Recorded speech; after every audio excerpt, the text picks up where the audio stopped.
आज मैं आपको एक कहानी सुनाता हूँ। एक साधु एक गांव में रहता था और वो को बहुत मानता था। वो वहाँ एक मंदिर पे रहता था और तपस्या करता था। गांव के सभी लोग उसकी बहुत इज्जत करते थे। तभी एक बार उस गांव में बहुत बड़ा सैलाब आया। गांव के सभी लोग इधर उधर भागने लगे।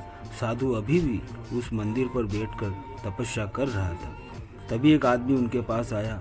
बोला, आप यहाँ से चले जाओ बाबा, पानी बढ़ रहा है, यहाँ खतरा है। साधु बाबा बोले, तुम लोग यहाँ से चले जाओ और अपनी जान बचा लो, मुझे तो मेरा भगवान बचा लेगा।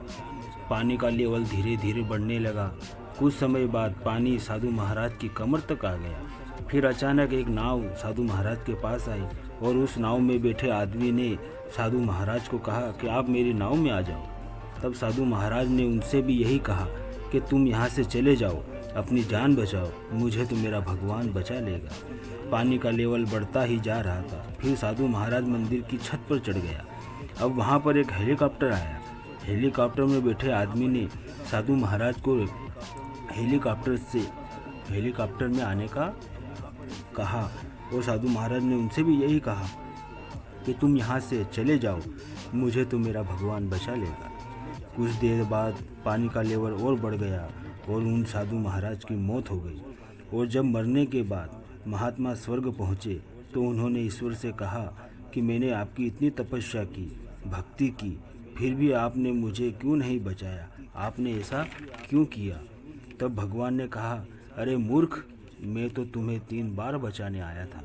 एक बार पैदल, एक बार नाव में बैठकर, एक बार हेलीकॉप्टर में बैठकर, लेकिन तू मुझे पहचान ही नहीं पाया।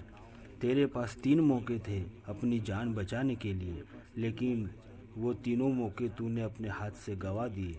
उस साधु की तरह जीवन में हमें भी कई मौके मिलते हैं दोस्तों, मगर हम सही समय पर सही फैसला नहीं लेते और वो मौका जब एक बार अपने हाथ से निकल जाता है तब हम पछताते हैं। तो दोस्तों, कोई भी मौका आप आए तो उसे भुनाओ, उसे जाने मत दो। क्या पता कौन सा मौका, कौन सा अपॉर्चुनिटी आपका जीवन बदल दे। ईश्वर सबको मौका देता है।